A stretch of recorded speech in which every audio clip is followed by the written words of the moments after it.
Hey, welcome to the bridge. I'm your host, Kira Young. Thanks for tuning in. We have an excellent guest tonight who's coming back for more fun. Our old friend, Alistar Valadez. Welcome to the bridge. Hey, Kira, thanks for having me on again. Thanks for giving me the opportunity to talk to you again. Yeah, I was excited. So much has happened since last we spoke, and I've gotten into some other conversations on mysticism and psychedelics, and so I thought it would be a good opportunity to have you back and continue that discussion and see what bubbles up and where we go with it. Right, no, I look forward to it. Yeah, I was listening to your shows with like Jan Irvin and your last one with Tom Sheridan, and then the talk about shamanism and psychedelics. So yeah, really look forward to talking about all this. So before we get into all of that, you told me that you went to a powwow recently, so I just wanted to talk to you a little bit about that. And yeah, over here by my house, over at there's this William S. Hart Museum, this old time actor that used to live out here in Newhall, California, and he had this little ground area where it's now a national park, and I guess annually they have like a powwow there. So we were just happy to take our kids there, and then we noticed that this was going on, and we heard like the music coming out of there, and I remember telling me and my wife looking at each other saying, "Hey, that's the music from the intro of Kira's show." yeah, that's one of the things that really attracted me to that song, which, by the way, is A Tribe Called Red, and they're dance music, right. but they sample in powwow music, and so that's why I love it so much. Right. Yeah, so like they had this huge circle set up, and they had like, I guess like people from different tribes, and they had like different little drum circles, and they were each kind of like doing their own little drumming songs for a few minutes and then passing it, to each other. And, I like the energy of it, like it kind of reminds me of even like metal music. Like I was watching them and just seeing all the passion that they're putting out. That's like the feeling I get, when I'm doing like the metal music in my band, DMT. Yeah, it's a powerful burst of sound, like you hear in the intro, right. and it's being a powwow singer. It's a powerful experience as well. Right. Yeah.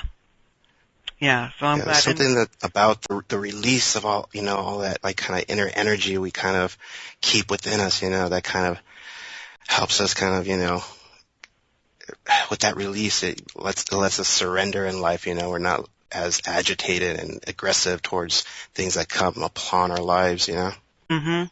And I've been to a lot of powwows where there's competition and it's playful. It's playful competition. Yeah. I've been to some where it's not too, but and it's a lot of fun. It sort of recreates just a place within ourselves where we discover more about ourselves about where we fit in the game of life. Right, you're right. Even the platform of competition really just tries to pull the best out of us. If we didn't have that thing to kind of motivate us, we might be too complacent and passive, and where the competition kind of makes you rise up for the occasion. Yeah, and it's I had another guest on earlier, my Choctaw teacher, Yanash Scott, and he plays the traditional stickball, and he describes it the same way, and traditionally it's used to train the warriors, and right. So I didn't expect to get into the competition thing, but we get competitive on the drums as well, but in a playful way and in a way that encourages each other, and as competitive as we may be, we also sing on each other's drums, so we love each other as well, so right. yeah, so good. Even like in the center, all the Indians are like dancing together, all the different tribes, and it was interesting watching like the elders teaching like the little kids the steps, so it's good seeing that tradition still be kept alive, Yeah, exactly, and the reason why in powwow songs you'll hear what's called vocables, which is not language. But then you also hear the language in the songs too.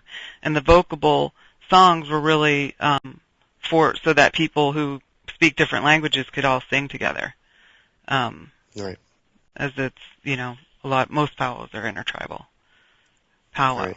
And there was a couple, like, there's like some of the ones, there was like one that looked like Aztec, and you could tell he was like in a trance, he was like he just looked like he belonged next to an Aztec temple, just the way he looked. Mm-hmm. And it's just really interesting seeing, that even through music, you can get in that altered state of consciousness, that kind of connects you to the universe around you.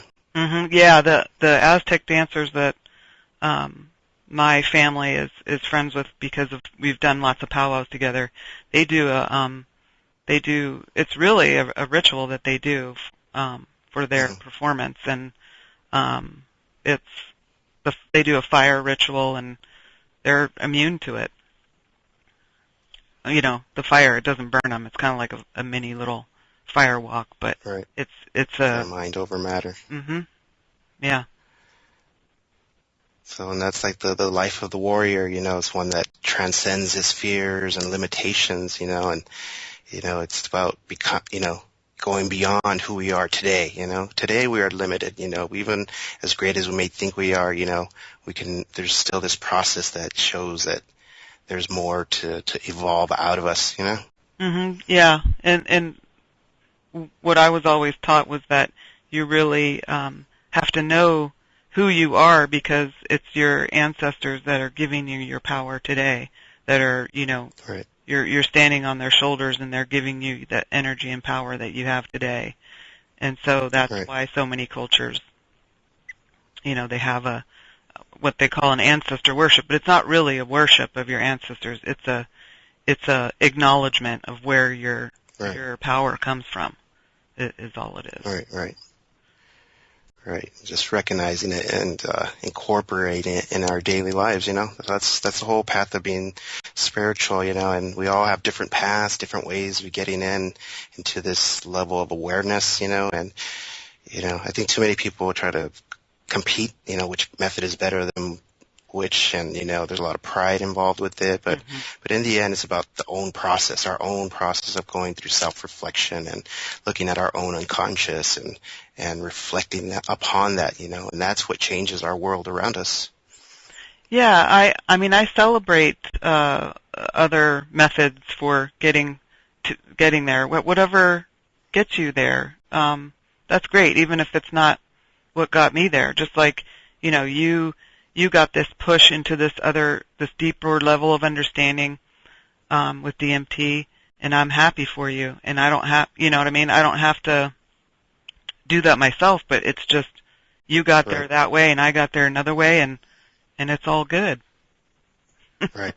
And then and not that there aren't beyond pitfalls. beyond those peaks we went through, and we're like, we meet again, on the other side, There's like this Buddhist saying where, the path of spiritual and enlightenment is, at first there is a mountain, and then there's no mountain, and then after that there's a mountain again, So it's all about returning, coming back full circle, and then, integrating, the whole aspect of the universe and ourself, in our daily life. And that's why there's so much conflicts and chaos in our world.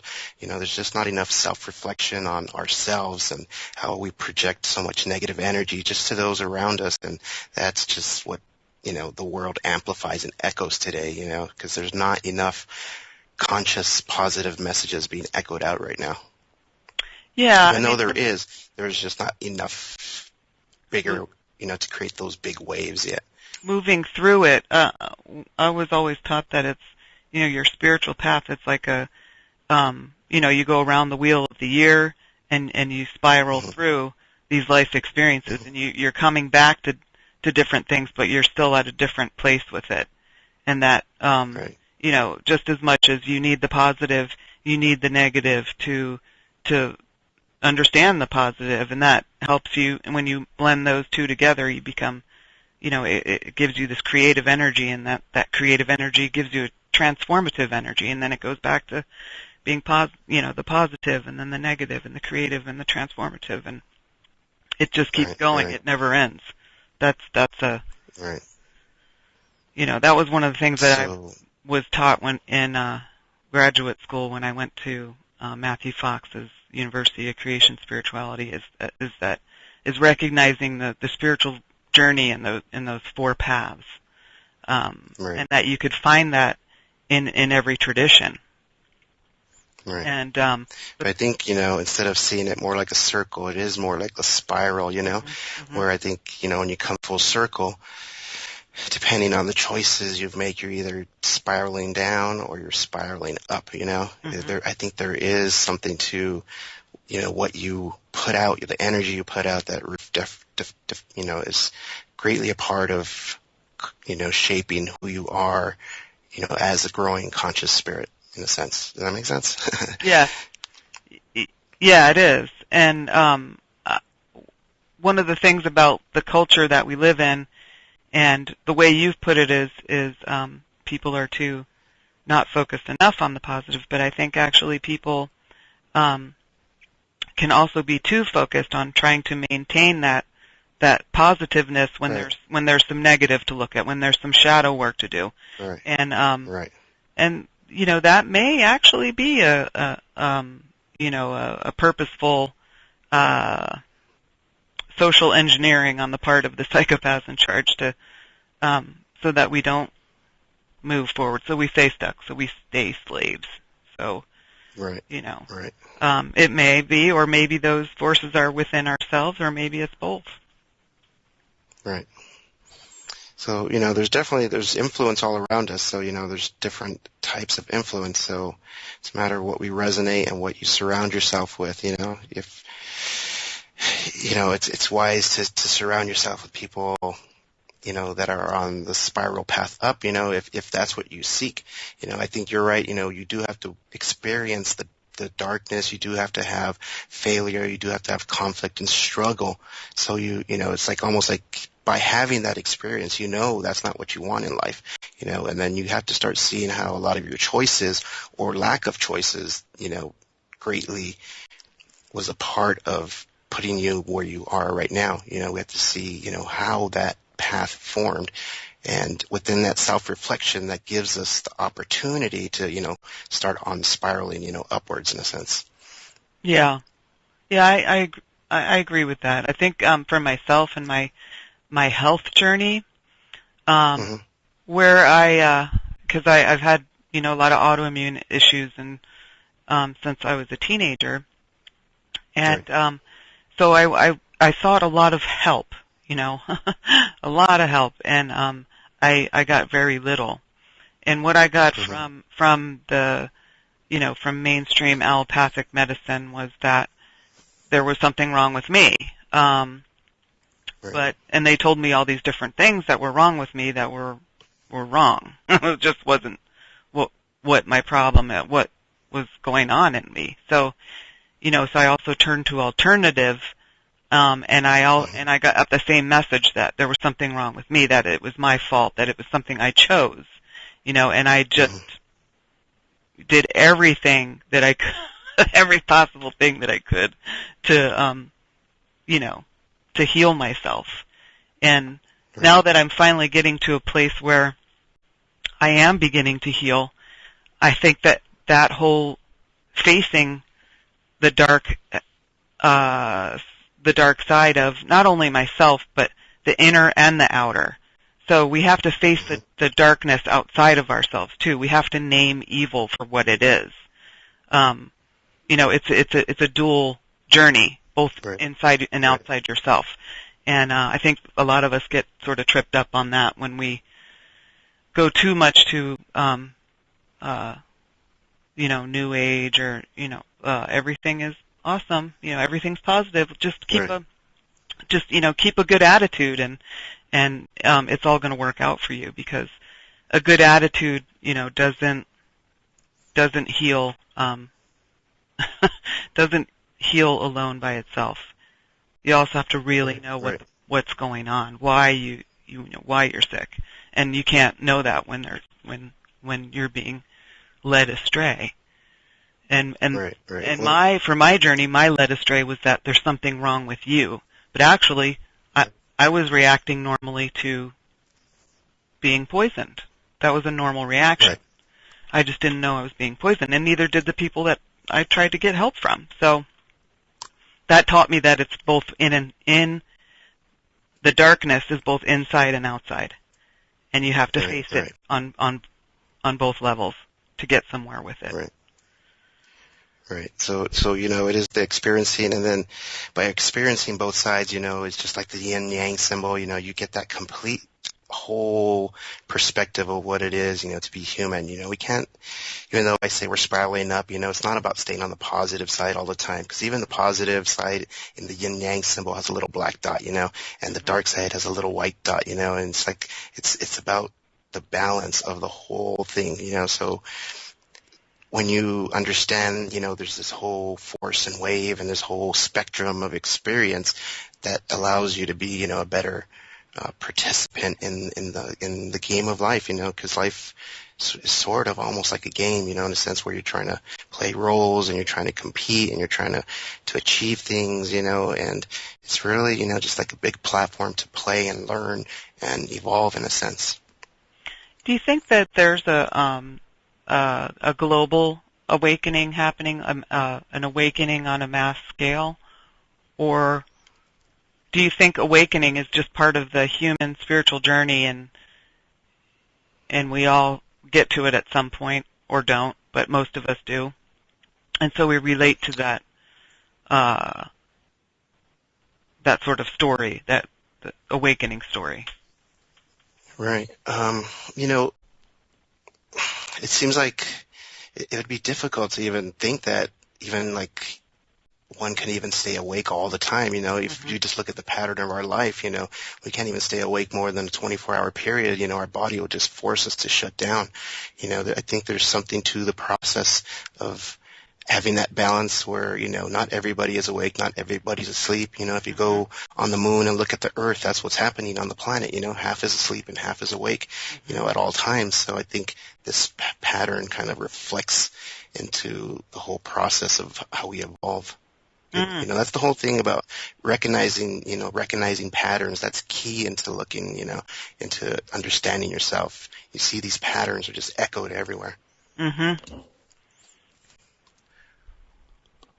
I like that answer. There's definitely, a balance, I think, shifting. Maybe there was too much dark and, just a little bit of light. And I think, I think there's always been consciousness at some level, going on during the course of time, religions and, their essence was supposed to be, to be conscious and a better person. So I think, the whole spiritual path's always been there. I think it's just, there's too much, the people in power, there's too much of that negative influence, they're led by their own unconscious, and that's reflected, throughout, all forms of religions and government right now, and so how do we awaken that? You can't really get to that top, but you start from that ground level up. You awaken yourself first, and then that hopefully maybe inspires some people around you, and then, that's how we start, a wave going out, just to put things more in balance. Things are out of balance right now. They are, and they have been before, and they will be again. Right.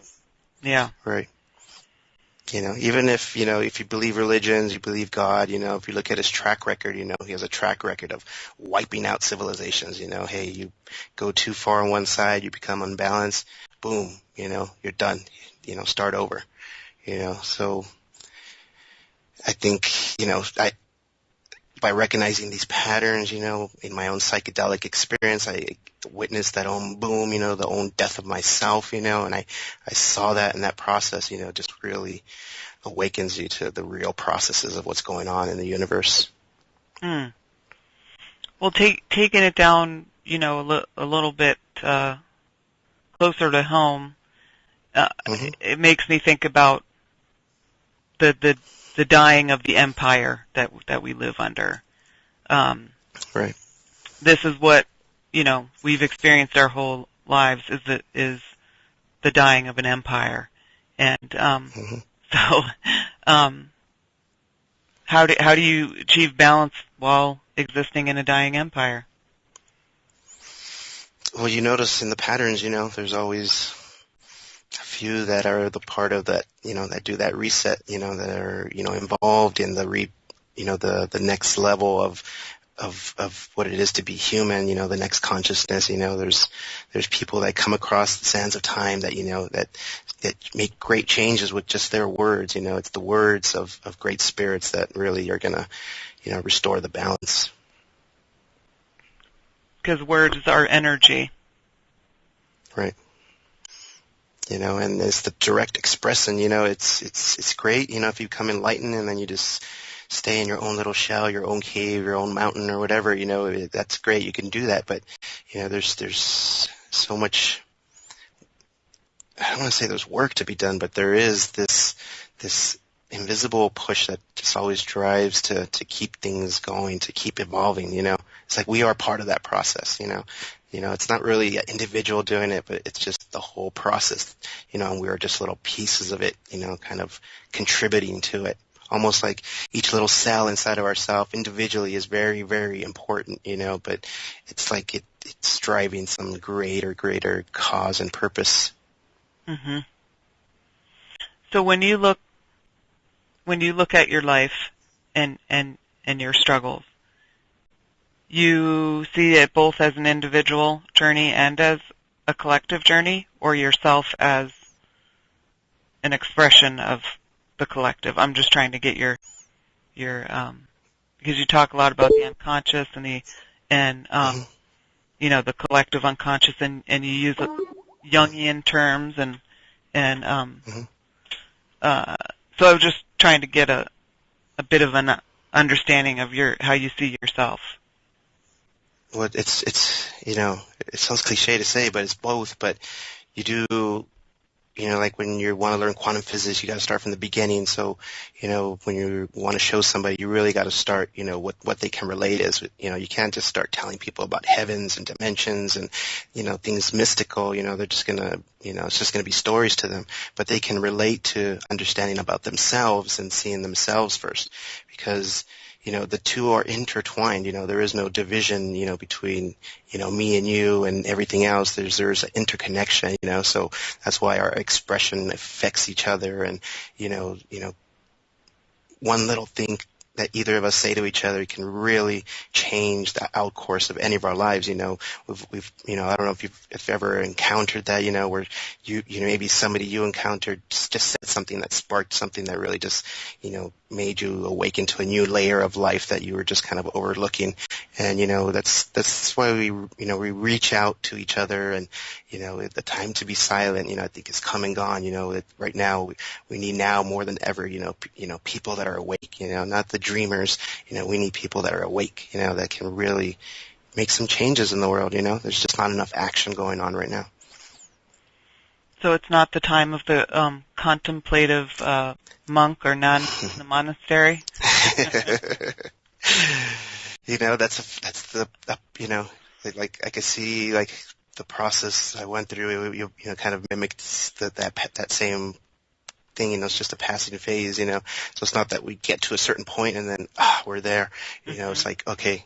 Even when you get to the top of a mountain, as long as you can enjoy it as long as you want, but at some point you're like, okay, I got to go down now, or I got to do something beyond that peak, and, that peak stays with you, that experience is still with you, but, now you use that wisdom and all that struggle you went through, is what empowers you and makes you a stronger person. So, we do have to go through and reach for those peaks, in order to get beyond all these different layers and mountains that are blocking our view of, what's really around us. I look at all these systems of learning and knowing, and I always go back to the teaching that my Lakota family taught me, is that we're here, what's the meaning of life? Well, we're here to learn how to be good relatives. And we're all related. We're related, not only the human family, but all life is related. And that's not only a spiritual reality, but it's, as we're coming to find out again, because we understood this at another time, is that is actually true. We're all made up of the same cosmic dust, so to speak. So, right. if your system of learning does not teach you how to be a good person, then what is it worth? Right. So I asked myself that question this week. I just have this at this time this aversion to elitism because we are all in this same. We're in it together, folks. So, right. let's stop pretending that any of us is more important than the other one and start working together and celebrating each other's strengths. And I think we're going to get a lot farther if we're able to do that. So that's I think one of humanity's greatest challenges is balancing the value of your ego against the sort of spazzing of your ego into ridiculousness, Right. taming it, but not totally devaluing it to where you don't need it, because you do need it. It's there for a reason. Right. So that's been on my mind lately, and the way we are so caught up in labeling ourselves and each other, and I think that's a learned disadvantage. It's a disability of sorts that we've learned over time. Right. And that just goes to show how words are so powerful. We put the label is more reality than what the actual thing is. We see a forest and we'll say, a bunch of trees. And we overlook, how each tree is actually completely different from each other. Mm-hmm. So it's just, we overlook a lot of things. Do you think when you have a mystical, for those of you who have had a mystical experience, do you think that permanently changes the way that you see things, or do you think you can slip back into this sort of unawakened state, or unappreciative, or not in a state of gratitude? Because to me, the natural outgrowth of a true mystical experience is gratitude. Right. It's compassion and yeah. It's. I've talked to a lot of people that have done that. I've known a lot of people that have done it, and I can see the same patterns return right back. And I don't think just the mystical experience alone is the catalyst to awakening on us or becoming enlightened. I think that is just a tool or, a possible platform for that process to arise. I think a lot of people think that they taken, a mystical journey, but, it's like the intention is so key. So it's like if you don't have the proper intention, you may not get that mystical experience that will change you. Mm-hmm. You just get the luck of the draw. With no intention, it's just like, just spinning the roulette wheel. You don't know what you're going to get, Mm-hmm. But with an intention, at least you can aim for certain targets, you're trying to not achieve something, but it's like if you want to study the ocean, you can just be dropped anywhere and you'll just get the random anything. But if somebody gives you some coordinates, you might be able to find something really, really, really good and, that can really impact your life, and that echoes in the psychedelic experience. So the answer is no, the mystical experience or, just taking a psychedelic alone doesn't awaken you or keep you awakened. It might give you that glimpse and insight. You may feel it for a little while, but just like a dream, I think it may fade away. It fades away for a lot of people. And then it's just a memory, and then they're just back to however they're living. That's why the integration after that is key. If you don't carry that insight with you every day, then you just fall back to the old patterns. And that takes intention as well, to carry that insight Right. with you every day.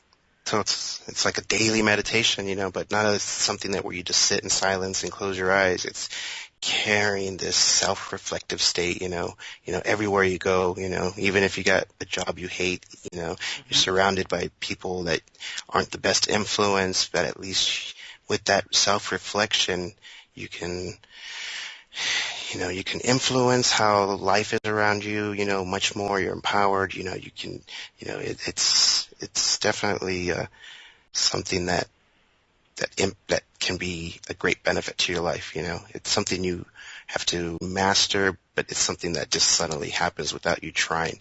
It's just like riding a bike. You try and try and try, and then suddenly, boom, there's the balance. You just find it. Mhm. Or catching a wave, right? Right. The same thing.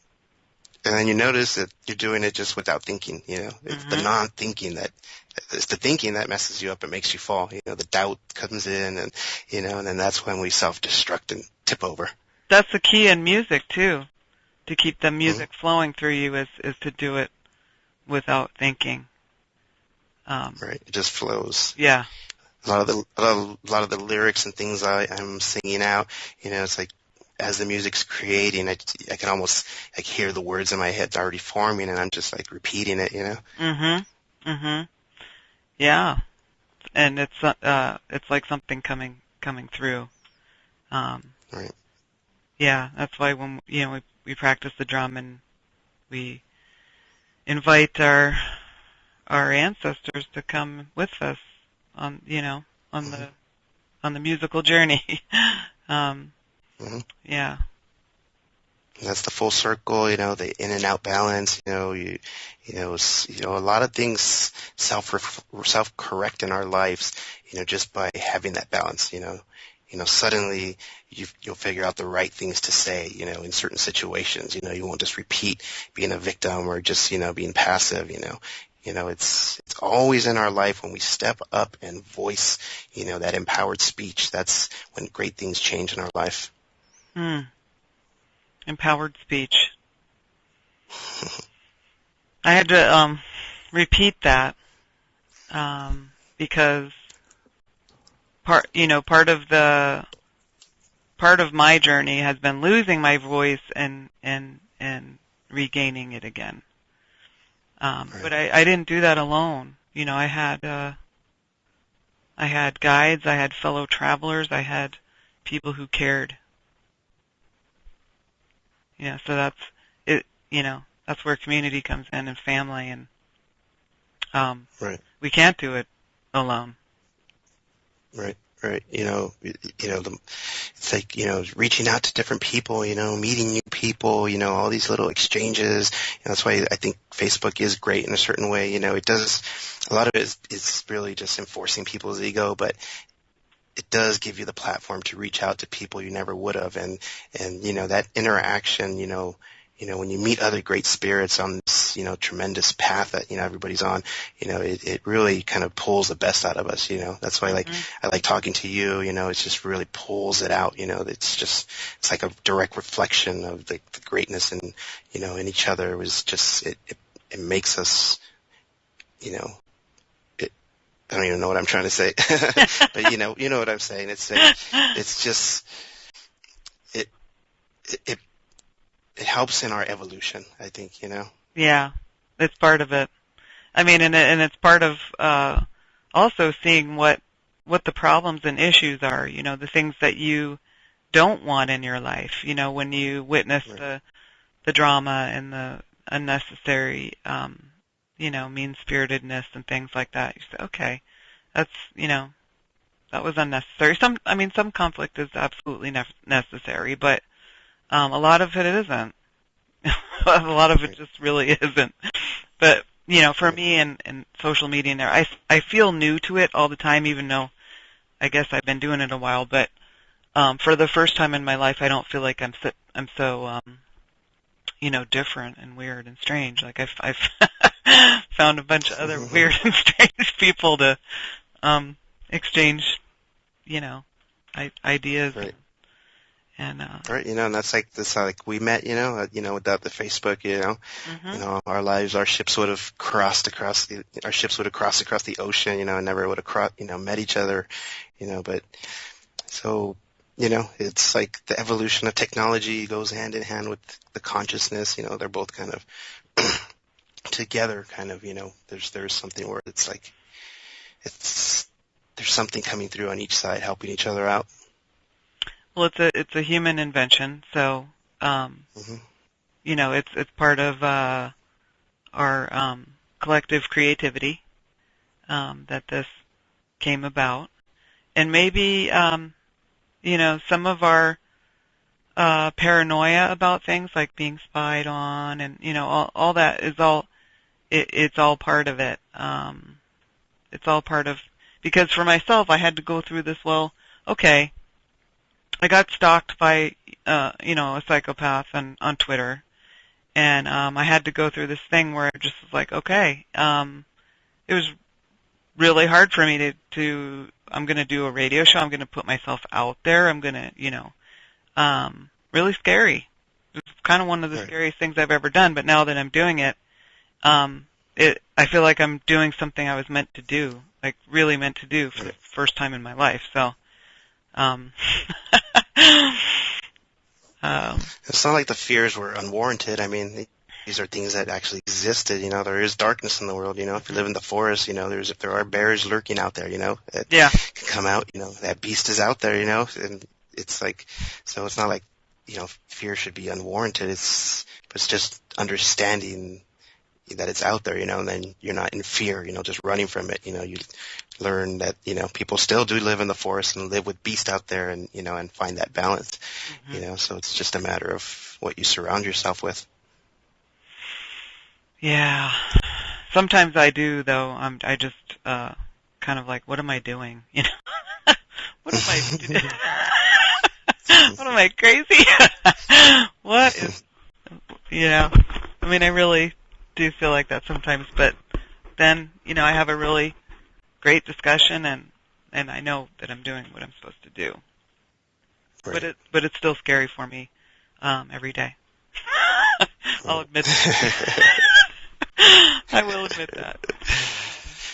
But you keep stepping forward. You still do shows. You still, it's like, the fear is not winning. You are transcending the fear. The fear is real. It's not about becoming fearless in a sense. It's about, the fear is always going to be there. You just have to keep stepping through it. It's absolutely. It's about courage. knowing that. Mm-hmm. Yeah, and we're always, the thing that is meant for you is usually like the scariest thing for you. Is what I've learned. The thing that you're really supposed to do is usually the thing that you're the most afraid of. And Right. and I remember you're like right. go ahead. You're right. The fear is very real, and it's for a reason. Yeah. Yeah, I remember, after the DMT experience, I wasn't like tranquil and bliss. I was like in a state of shock, like I was just like, oh man, like, whoa, this is real. And, it's like the fear was still kind of there, it's like, how powerful it was and how real it was, it just really shook me to the core, so it's like, you don't disrespect that anymore, everything you do now directly reflects, the other side. So, we never know when we're going to die. Nobody knows that. It can happen to anyone. It usually happens when we least expect it. Mm-hmm. And, if you're not prepared for that, it's like we carry the fear in with us and, and then, it seems like a self-created hell with that fear could possibly be created, so that's why it's important to understand how to maintain that balance. So when that crossover does come, you still have that balance. Mm-hmm. And that training of just facing it. Well, Mm-hmm. this is it, right? Here we go. Yeah. When you talk about your integration of your experience, your DMT experience, it reminds me a little bit of when I graduated from this program where I learned from all of these spiritual and religious teachers from every tradition. But what we were learning, it was so intense because I learned about all these mystics, all these Western mystics, and which that whole tradition of Western mysticism, European mysticism, has really kind of been buried and covered over. So uncovering it and unburying that, that mystical tradition I unburied a part of myself because I'm part of the Western tradition as well. And we we we went through this intense 9 month. It was a 9 month program, and at the end of it, it was almost like getting born. You know, you just kind of got shot out into the world, and the rest of the world is not oriented towards all the stuff that you have just learned, and and you're not even oriented to it because you're still living in the same world, you know. So, I mean, in some senses, I'm still integrating that experience in a lot of ways. And it keeps coming back to me in different ways, and I understand. I look at the stuff that I wrote then, and I understand it differently. And so, in a sense, I mean, I really relate to that. You keep on integrating it, and the powerful experiences that you have in your life. Right. So like, so like the daily things that I go through, now I do a lot of, posting on Facebook.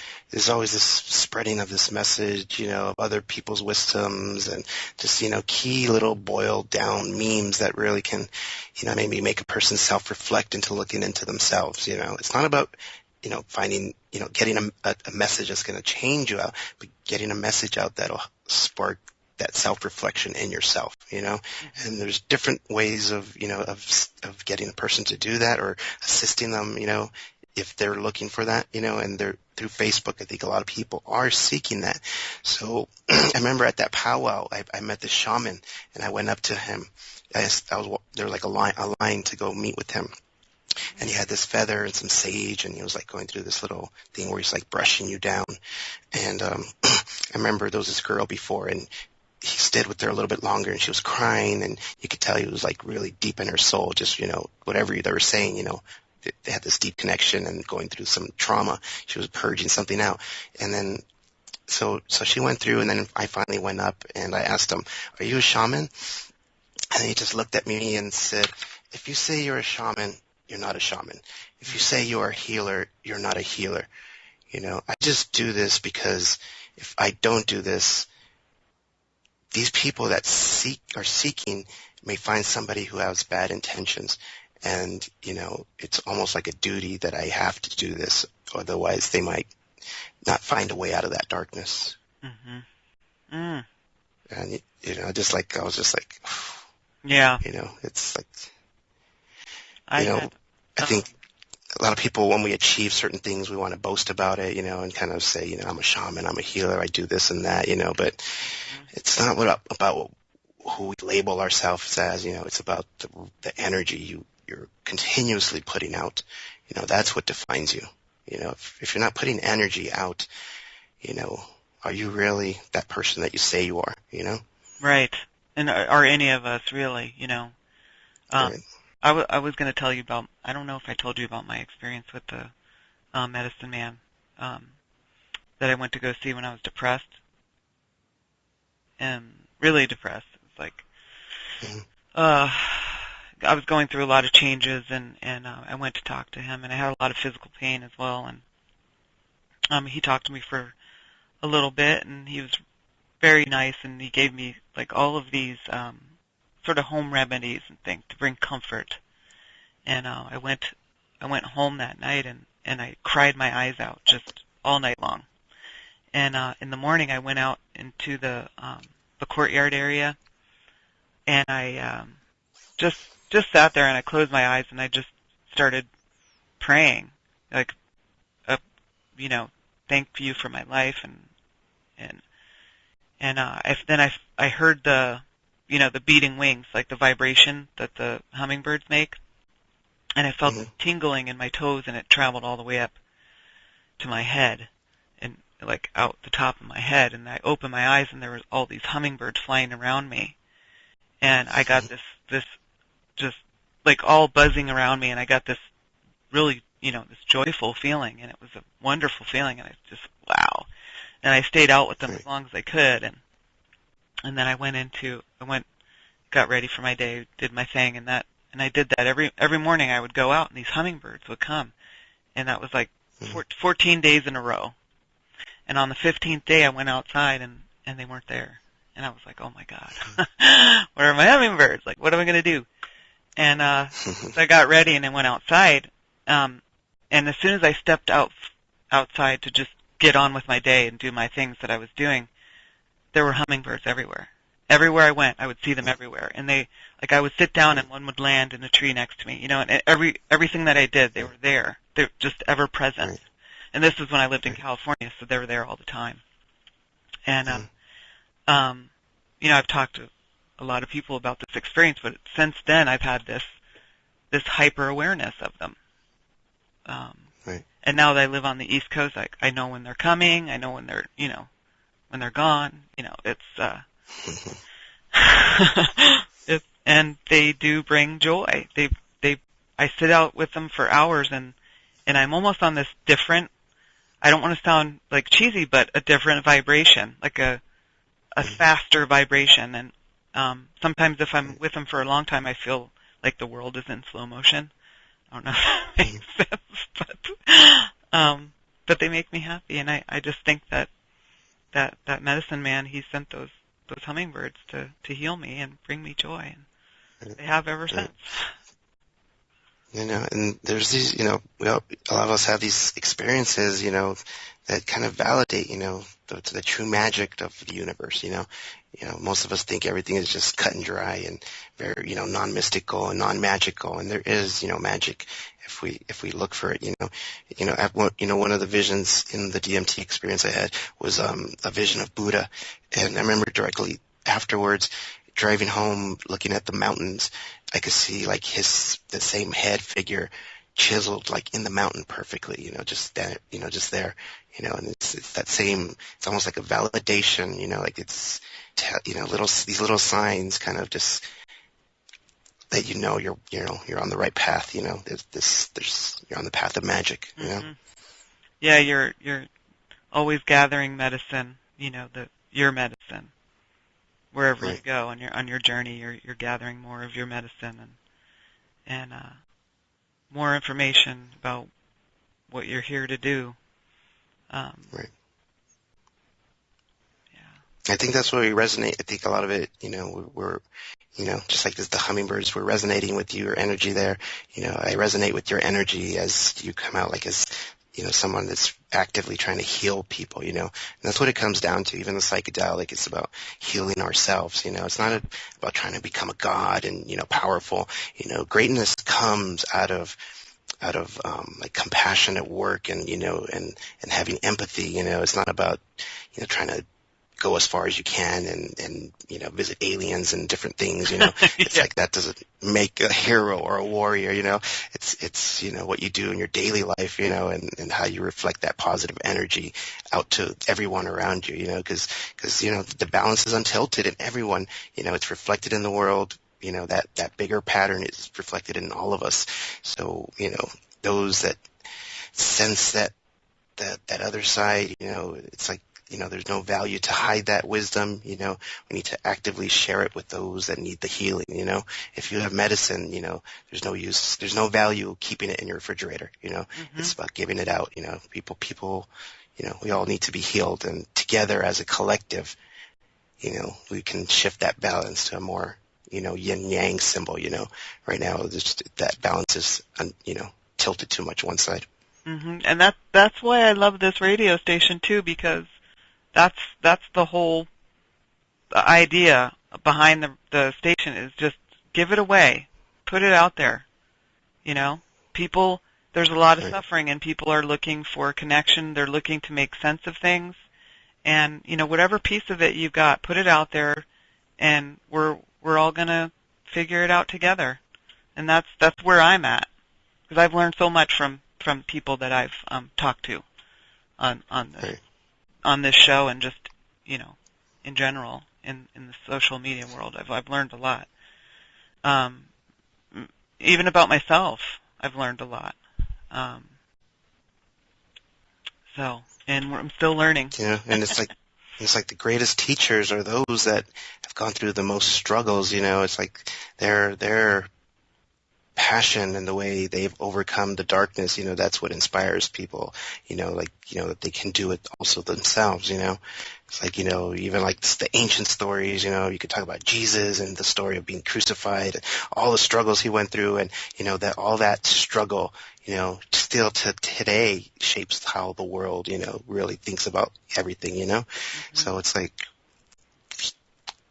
we all have that power to express something that can really send that shockwave healing force, It's just a matter of boiling it down to the right words, it seems. When I was little, my mother exposed me to different religions and mostly Mm-hmm. Christianity, but when I was 13, she converted to Quaker. Well, they call it convinced.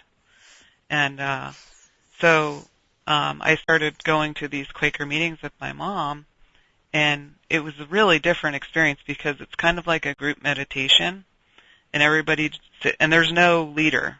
Everybody is, has has a direct line to divinity, and so everybody sits in these facing pews in this group meditation, and then like when you're moved by the Spirit to speak, you get up and speak.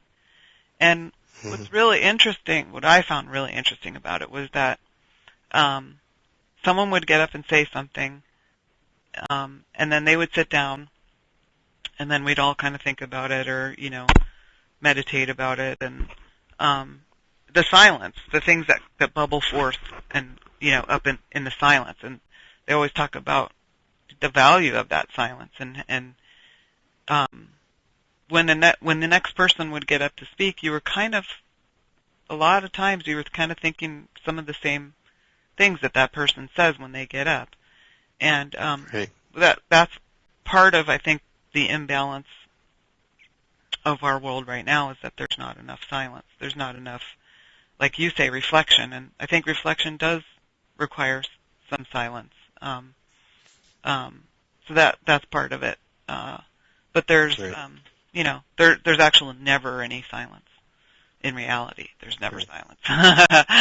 So the silence is really just for allowing what's there to be heard. Right. If that makes sense. Yeah. So I think, so I guess when we're referring to silence, we're speaking of a state that is void of thought, in that, the thoughts that are usually influencing us. But I think what it is, a lot of us don't notice this. It's like these voices have been guiding us for so long.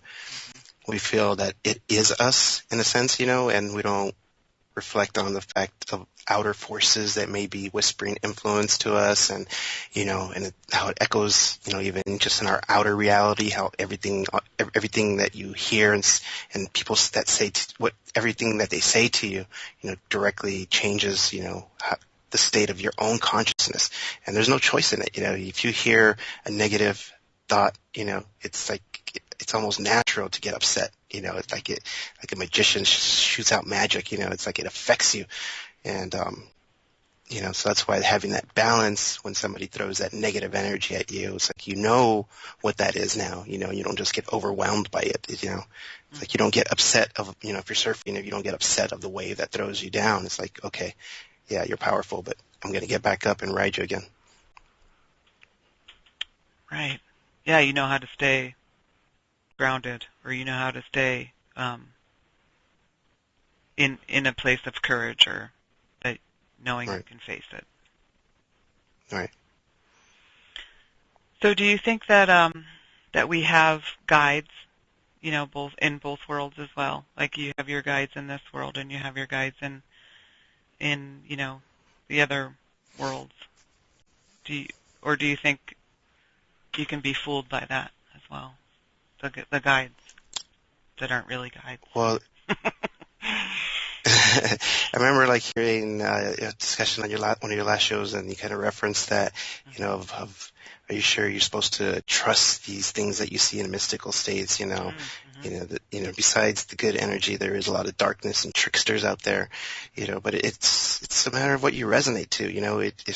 If in your life promoting a lot of darkness and you can see a lot of darknesses around you, then yes, I would probably doubt anything mystical that would come and give you a message, But if, I think it's good to trust, a hummingbird's spirit is pure, if they were giving you a message, I'm sure you would listen to it, versus if it was some ferocious beast, then it's like, right. Okay, Maybe I'm not. listening. But, just like you get this older person that thinks he knows everything, or, I'm not stereotyping older, but just somebody who thinks he knows it all, and they're talking to you like this is this way, and, and it's just like, okay, I'm hearing you, but, it's, it's like once you have touched a glimpse of the truth, you can see who's lying and who's the charlatan and, what's trying to mislead you, if you don't have the balance though, then you can be fooled. Right. Well, I mean, I spend a lot of time trying to figure out the MO, uncovering the MO of the psychopaths in charge. And so one of the things I've been thinking about is, is the MO the same over there? What's in it for, or do you know what I'm saying? Is the MO the same? Can you recognize the same pattern? So one would say that, that the darker influence is, feeds off the ego of the elite, People are just so self-centered and, they're so full of themselves. It's just really the unconscious way out of balance, and if the unconscious way out of balance, you're just going to do more sinister things, even though you may put off this aura of trying to do good, underneath those currents is a sinister, it's like a wolf in sheep clothing, So I can see, you do have to use discretion in any mystical and spirits that you encounter and any message you receive. Even Terence McKenna, one of his big things was this time wave zero, which he predicted, a big change in 2012 with it, and nothing happened. So, and his whole thing, he created it by the influence of mushrooms. The little tricksters, convinced them that this was a model of time and this was going to happen, and he put that message out, and the tricksters make you look like a fool in the end. As far as that specific thing, So, but they trick you because they give you a little truth too. So it's like that Johnny Depp pirate archetype. It's like he's got that little good in him. He's going to help you a little bit, but he's really got his own selfish intent and desires that he's trying to fulfill. Yeah, and I guess that's how we kind of keep recreating. We keep recreating the same thing. So we go for an alternative to, what we don't like or what we, think is just a destructive force in our life, and then we find that that alternative has turned into the same force. Right. Like I don't know. An example, I guess, would be workers' rights. So we create unions, to defend workers' rights, and then those very unions turn into these forces that are, Right. not, are crushing the rights of the workers and siphoning off their energy. I think it's that saying, the road to hell is paved with good intentions. It's like, there's this big front, to put off that we're helping each other, but, there's really not that going on. So that echoes, everywhere throughout life, beyond just unions and, we see that, with governments and everything else. Yeah, and I'm afraid I'm starting to see it in the environmental, well, not starting. I mean, I think it's been there for a long time, is that the environmental movement's been co-opted, and so, there's ideas. It's like with anything that makes money, anything that starts making money, just that impulse, it makes it unbalanced. They forget the good intention, and then it starts to become spoiled. And it's like a lot of people are getting on these psychedelic festivals, because they're making lots of money now. And now there's like all these people trying to make it the spin on it, saying it's not good. And it's just anything with the pure good intention, somehow the ego steps in and spoils it. And it's that unconscious, that even those that think they're enlightened, they overlook their own unconsciousness. They think it's about just always being happy and positive and light, and without also knowing that darkness is a part of you, then you will not have it. It won't be balanced if you do not recognize it and carry that with you all the time. Like the medicine man who says, once I start calling myself that, that's not what I am. Mm-hmm. Or if you see Right. the Buddha on the road, kill him. Mm-hmm. Yeah. It's like life is trying to find that balance, because it's easy to tip over, just one little breeze can push you over, so, but it's still about getting up, there's a journey, just keep going, it's like after the DMT, I remember telling my wife, okay, now I can see where this is leading to, or at least has the potential to become. It's like I never thought this would be, but okay, this is what it is. Mm-hmm. And then just keep going forward. It's like, okay, I'm in this metal band. This metal band is, another platform to spread out this message. Facebook, a platform to spread out this message. It's like it doesn't even matter about me. It's like there's just need for healing and, words, just getting those words out there. You can see the waves going out, and, you see some make little splashes, some make a little bit bigger, and, it just validates and just, keeps the passion going. So when you have your shows,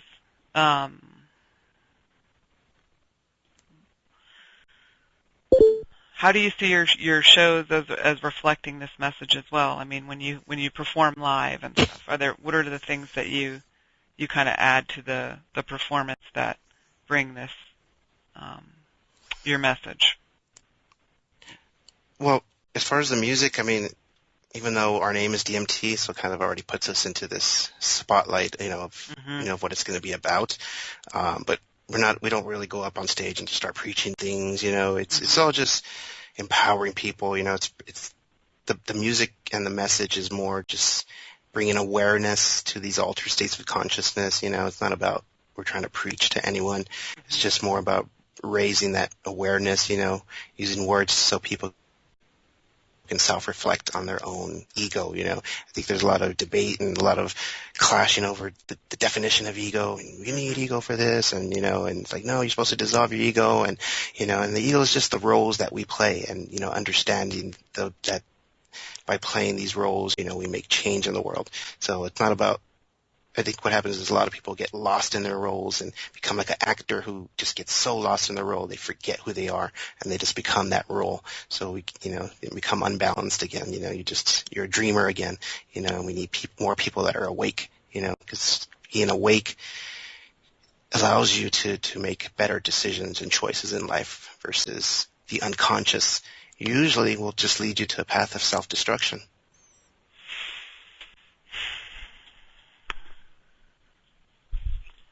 I'm just thinking about the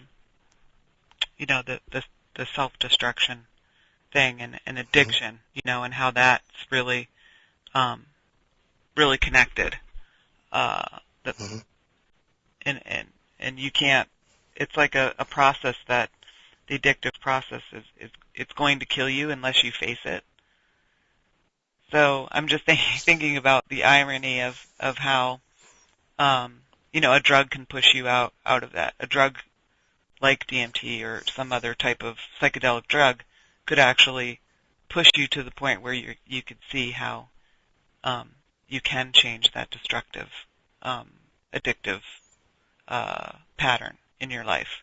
And it's not just with drugs. We have addictive patterns with everything, with food, with actually you can turn anything into a destructive addiction. So Just your thoughts about that, about addiction and how drugs like DMT are different in that. Um, do you think it could be addictive?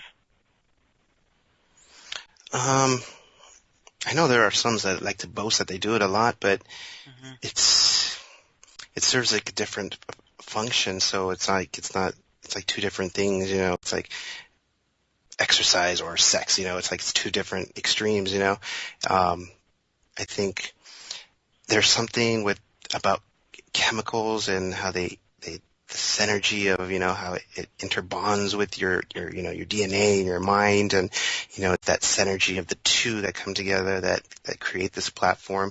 Because I mean, you could see in ourselves even at night, our dreams sometimes have a lot of these hidden messages and things we're supposed to overcome and conflicts, and a lot of our weaknesses are exposed in our dreams, and even dreams sometimes are part of stepping through fears, and even like I guess one of the goals in dreaming would be to awaken in the dream, and like what you call lucid dreaming, and then if you've ever experienced that lucid dreaming, suddenly you can achieve anything your mind kind of puts out there. It's like suddenly you can jump over buildings, and it's like this feeling of freedom just comes across you.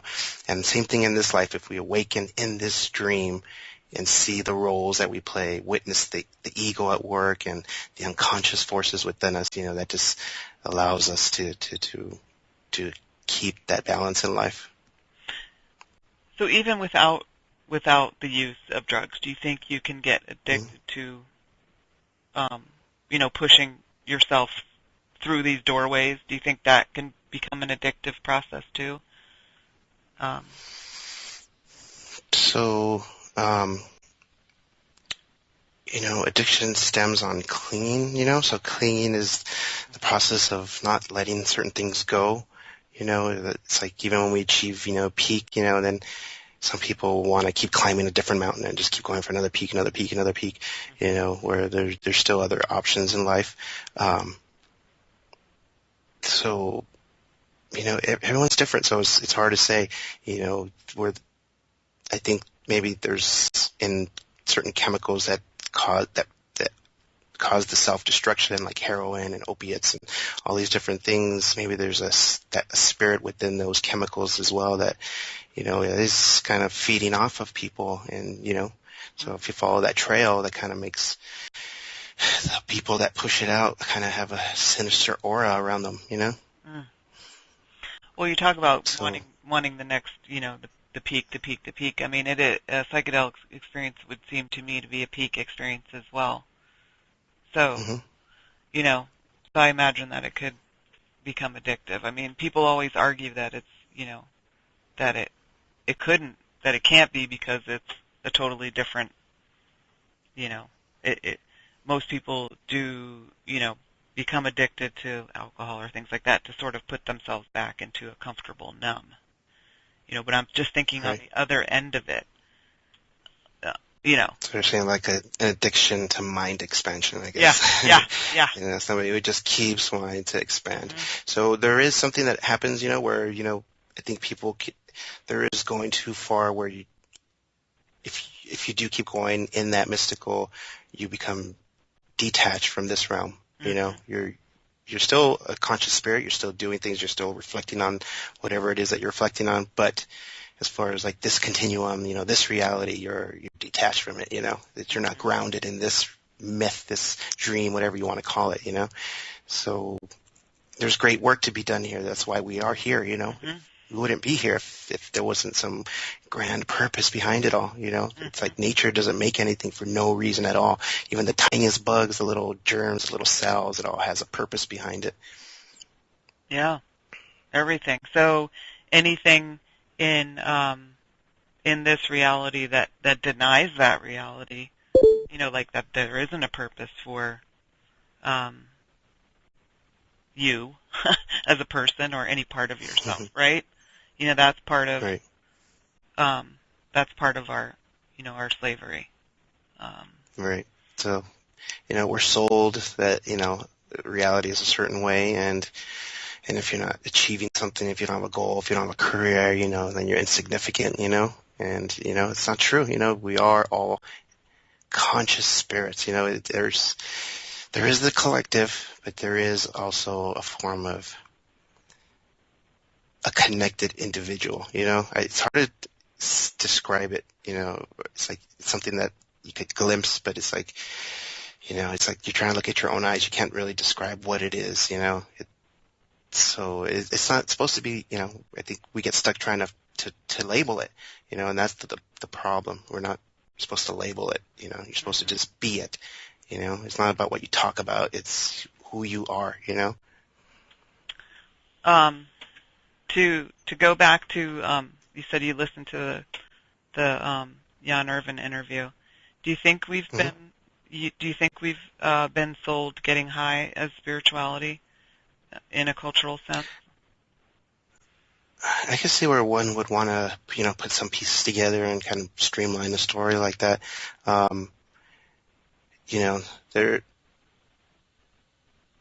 There's always an unconscious influence, whether it's self-generated or influenced by a group of people. Definitely, I think like in the 60s and 70s, this awareness of psychedelics was growing. So of course, just like science looks into everything, whether it's secretly or not, they look into everything, and I'm sure they realize, this has a potential for something great. So I'm sure those little social experiments and things that could have been done. But at the end, it's like really about the individual experience. It's like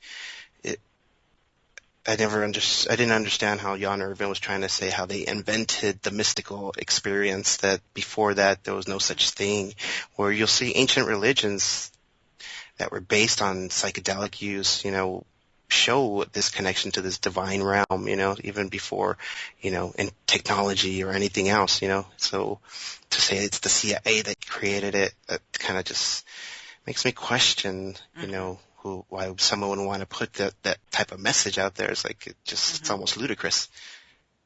Yeah, and that's, part of, why I say mysticism doesn't exist for those who've never experienced it, because Right. It doesn't exist for you as an individual until you have that experience. And, Right. so for myself, having had a number of mystical experiences, I certainly wouldn't want to deny the experience of somebody who hasn't. So I have no need to push my experience on another person. Right. Right. But that the statement that we were sold getting high as spirituality, that does resonate with me. I think there's something to that piece of the of his thesis. But I was kind of looking at it from the other angle, is that we're our mainstream culture has also sold Indians, Indian tradition as a tradition of getting high as spirituality. So so I was looking at it from the other angle of how the questions that people ask me, knowing my background and who I'm married to, and and a lot of people are, oh, so you're Indian, so you take peyote. It's like, no, I'm not Hopi, but I don't care if people do who aren't Hopi. That doesn't, do what you will. That's everybody's right. So, so coming from the perspective of having experienced, the mystical, it would seem, to view it from the other side, it's like, it's really hard to explain, but it's like, how do you prove any of that? It's like trying to prove to someone what you dreamed last night. Yeah. So is it really about proving it? Or is it about how you integrate it with your life? So that's what all these mystical experiences people have. Everyone describes something different. So it's not like they invented something and then like everybody's suddenly having that. It's like, I listened to a lot of Terence McKenna, and I didn't see anything necessarily I would call self-transforming machine elves from hyperspace, Right. It's like, it's so, to just to say, if just because somebody says something, you're instantly going to be programmed to feel that it's ridiculous. Not everybody can be hypnotized. It's like it's not concrete. I could see maybe social experiments going on, Right. but just like with the internet, I think something that started off as something kind of just spread and became something else on its own. Kind of like, like if how people will say, that they secretly make vaccines or, diseases and, just to spread stuff out and make money or whatever. It's like it's the same thing. It's a matter of what you spread out there.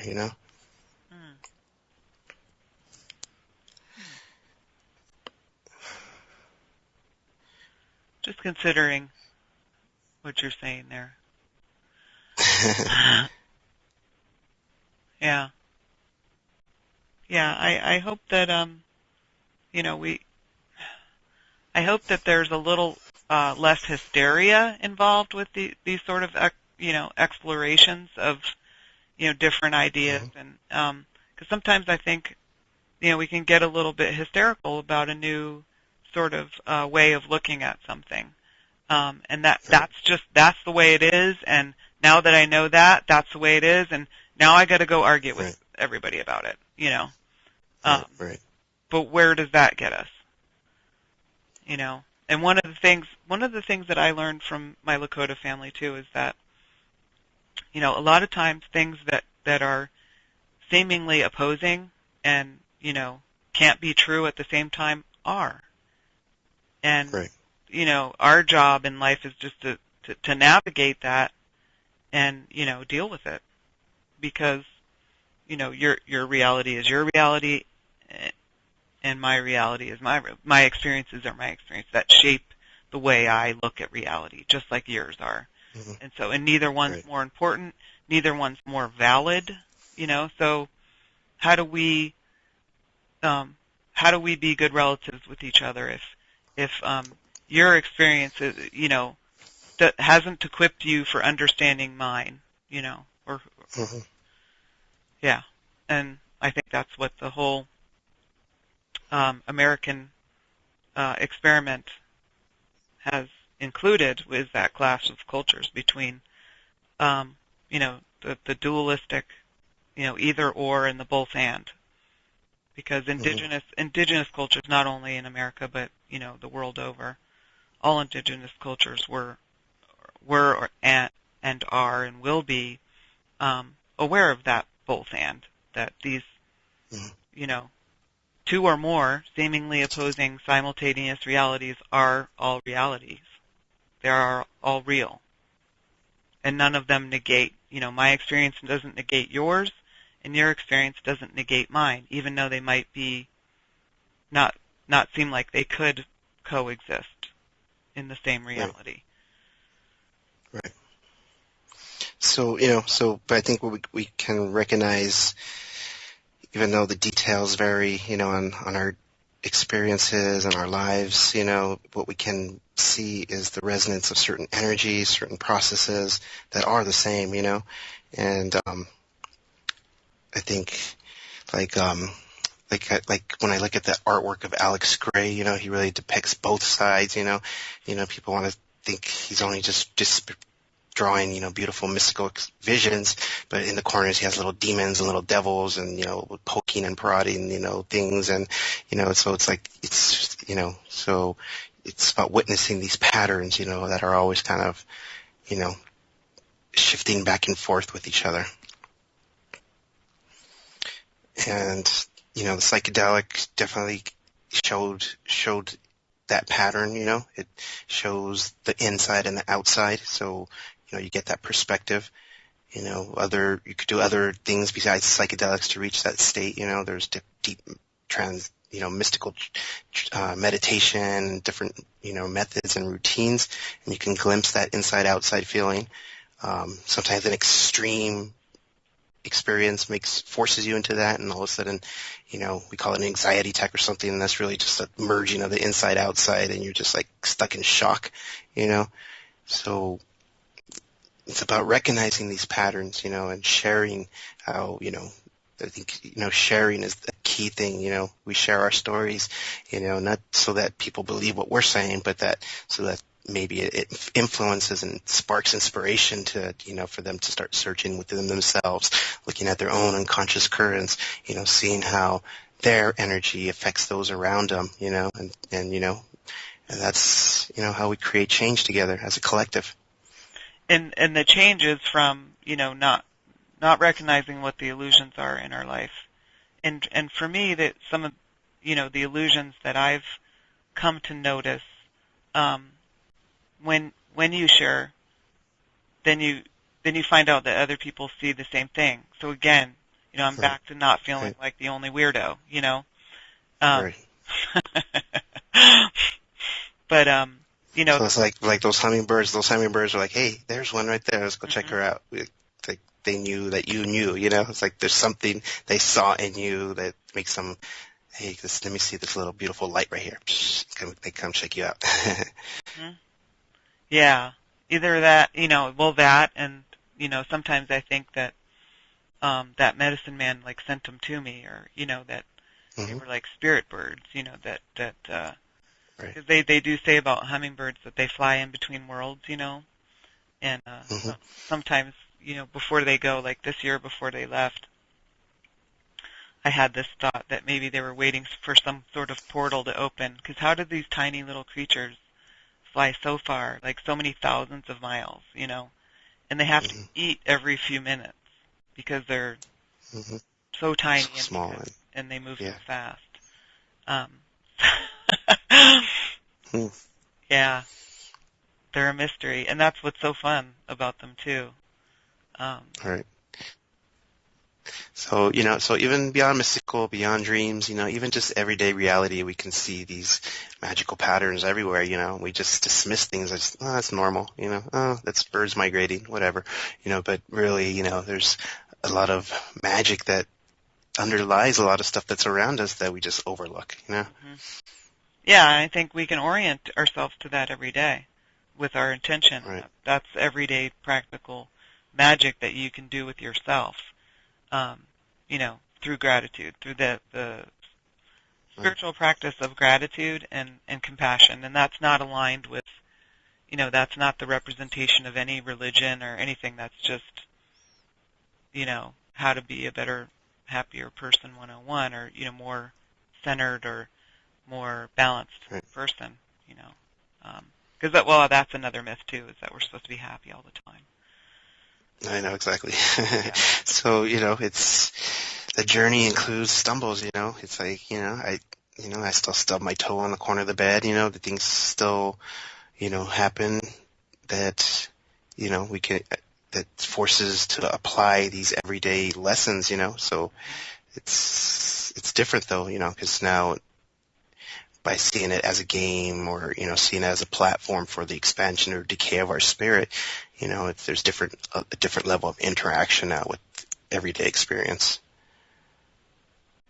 So do you think that that other side is with us all the time anyway? We just can't see it because it's inside? Right. I remember, yeah, it's definitely pushes, it influences. That's like suddenly, instead of, thinking and voices in our head, suddenly it's like, oh, okay, wait a minute, maybe there's a energy point that's beyond that is, casting out these negative thoughts, It's like suddenly you just start seeing it everywhere. You start seeing the unconscious, flowing everywhere. And you just see these patterns, mimicking, and just it's like a fractal, pattern, that just interpenetrates every aspect you see in life. Yep.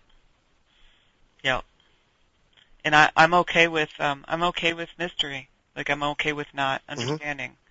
That's another thing too. I think we can get addicted to trying to understand everything, and that it's okay not to. And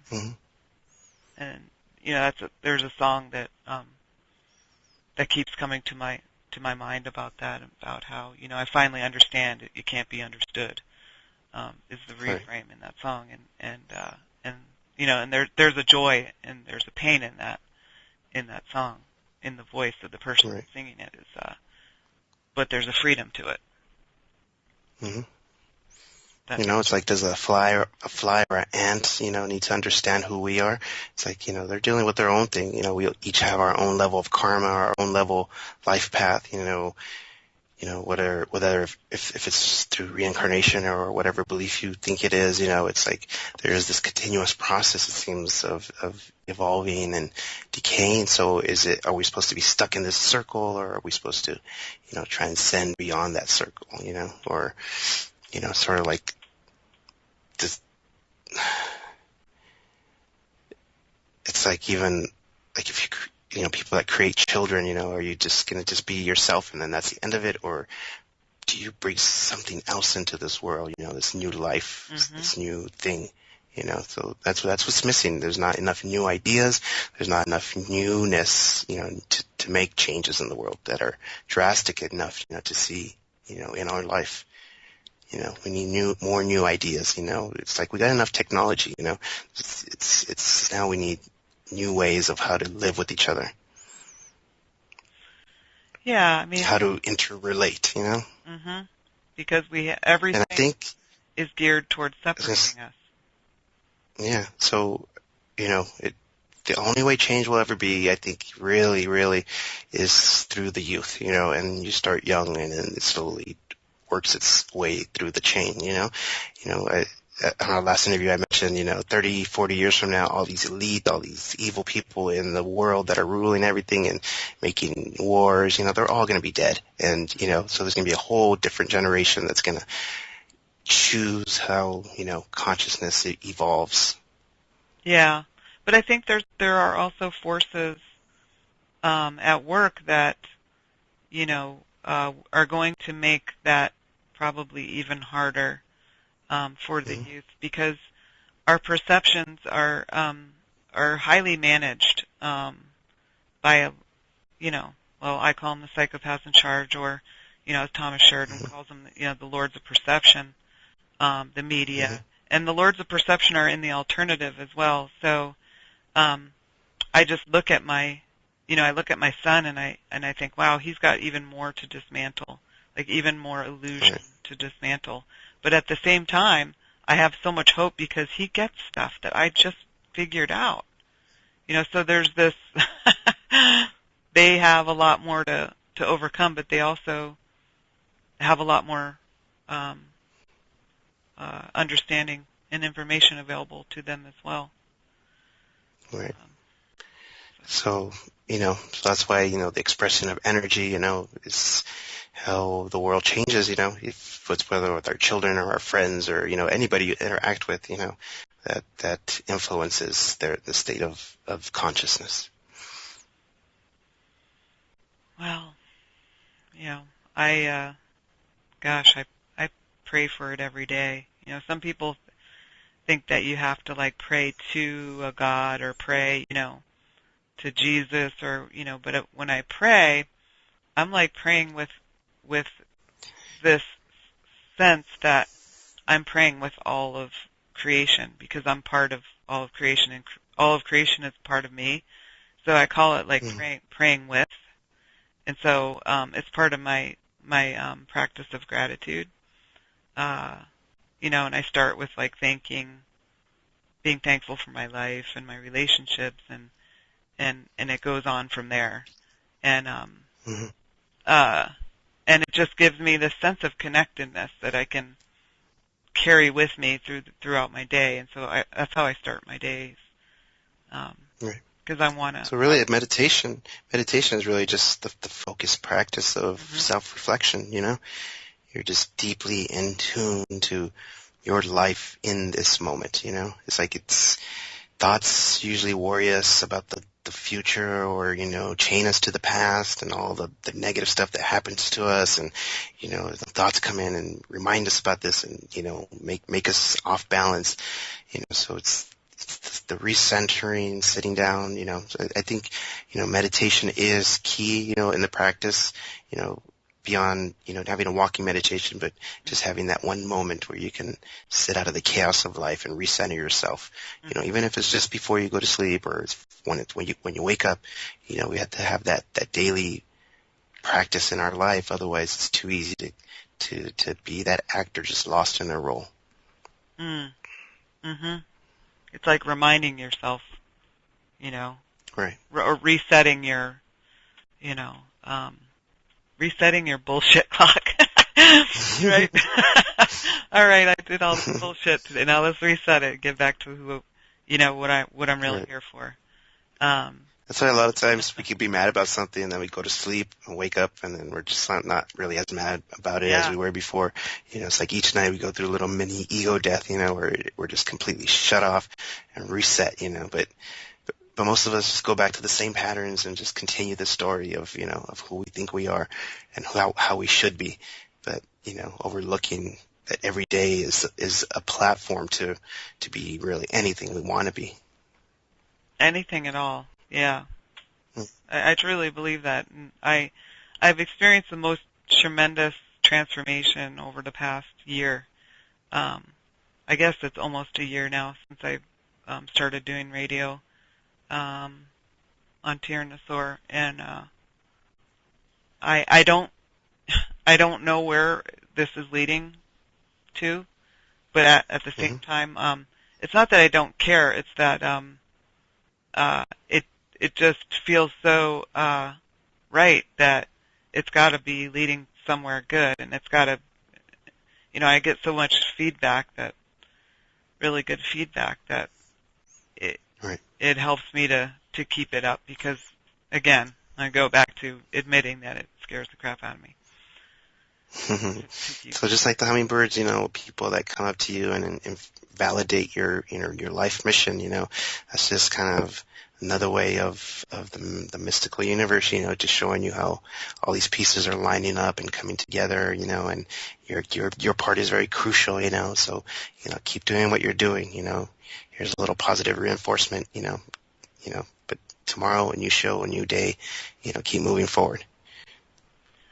Yep, and talking about tomorrow, I'm going to have Mark Tversky on, who's written this book called Engines of Domination, and what it is it's I've just started to get into it, and I'm really impressed by this book. It's basically a way of understanding political power, and so I'm really excited. I hope that you get a chance to listen to that, and that the other people get a chance to listen to that show tomorrow. And also Lifting the Veil with Carrie Lee and Justin.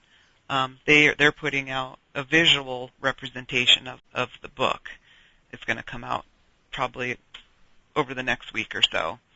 And so I'm going to be heavily promoting that, because this, I think, work is really important to everything that we've been talking about as well, to moving us forward. I mean, the questions that he's asking in this book are questions that need to be asked at this time, because we are in a human emergency, and it's actually an unprecedented human emergency that we're in right now. So these kind of questions are the ones that we really need to be asking about power, and not only externally but internally, about how we actually even conceive of power, and what it means to us, both individually and collectively, internally and externally. So, but I will leave that discussion for him. I just wanted to mention it because I think it's connected to what we're talking about now as well.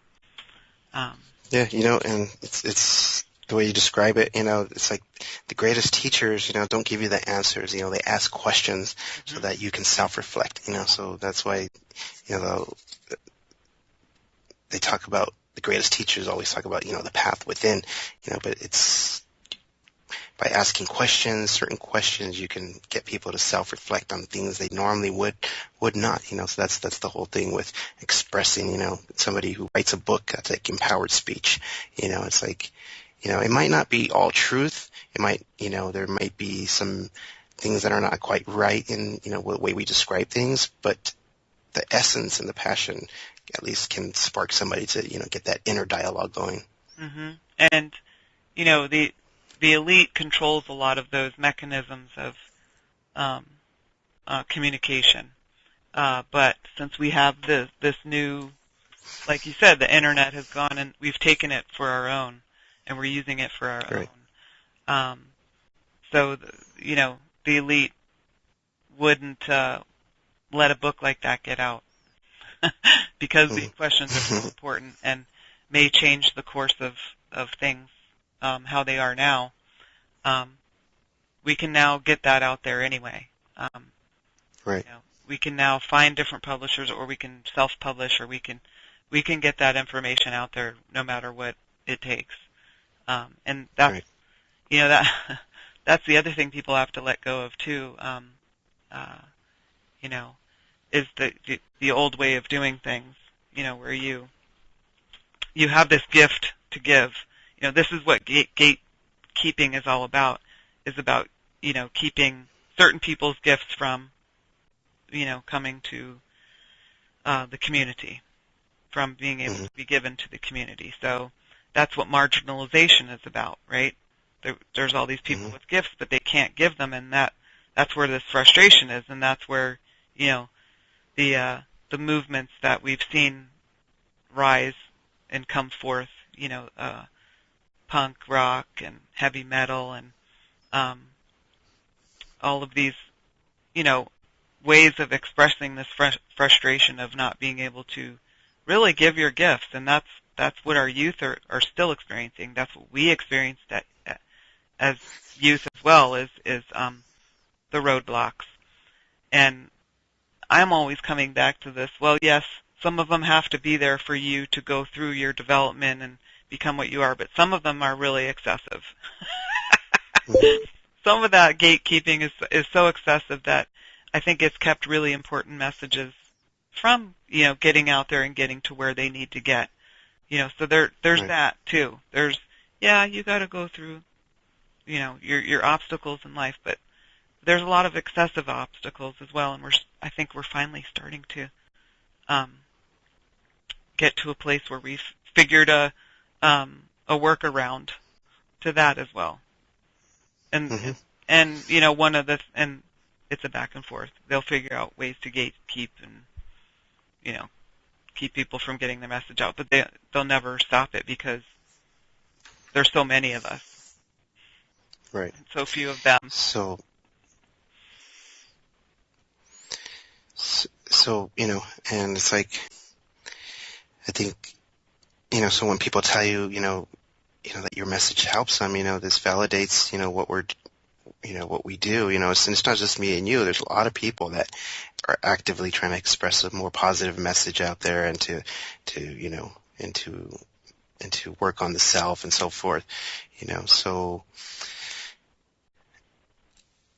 as far as like our children and the way they're growing up, we live in this society where there's a certain type of school system, and I think it's designed to kill the spirit out of people. And, so the only thing you really can do is be that empowered parent to keep that balance in their life. They tell you this in school, but really, this is what life's about, So I think what we need more is just that more connection of parents with their children to empower them, not just to fall into the hands of culture and becoming this sheep and robot, chasing dreams and goals and desires that just lead to selfishness, and self-desires and pleasures. We need more active awareness of how it is, to live in a collective society. The promotion of separatism and, the one with the most toys wins, it's like all that, has to fade away. That's the past dream. We're living in the dreams of the past still. We just need to collectively, enter this new dream that we all know how it should be. Fear just keeps us from crossing over still.